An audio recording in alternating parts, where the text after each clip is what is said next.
Hey, salut tout le monde, c'est mes potacles. Comme vous le savez sans doute, aujourd'hui, le 10 mai 2016, est sorti le premier trailer de Pokémon Sun and Moon. Du coup, on va le décortiquer ensemble ici. Déjà, première info, le jeu se déroulera sur une île polynésienne. On a donc droit à un décor paradisiaque et vacancier fort sympathique. Mais surtout, il y a plein de mythes que l'on ne connaît pas qui ont dû inspirer les développeurs, et ça va être cool.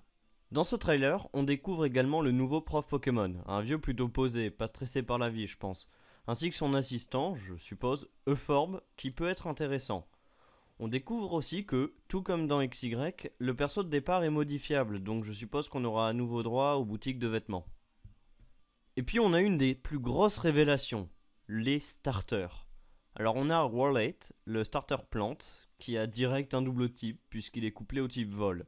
C'est une sorte de hibou tout rond.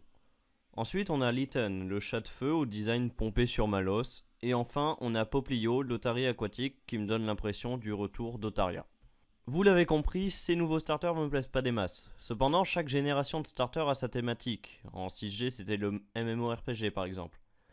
Pour cette 7G, je sens bien venir le cirque. On a un chat, potentiellement un tigre ou un lion dans ses évolutions, pour représenter le dressage de fauves. Une Otarie qui jongle avec des boules, et justement le starter plante en tant que boule de jonglage, d'où son type vol. A présent, passons à la deuxième annonce importante du trailer, les légendaires. D'abord arrive Solaris, le lion de Sun, qui est pour moi une chimère. Il possède une tête de lion, une queue qui rappelle un serpent et des pattes arrière de taureau. Vient ensuite Lunala, la chauve-souris de Moon. Au début, il m'a fait penser à un vampire dans son design, et puis je suis allé me renseigner sur les mythologies polynésiennes.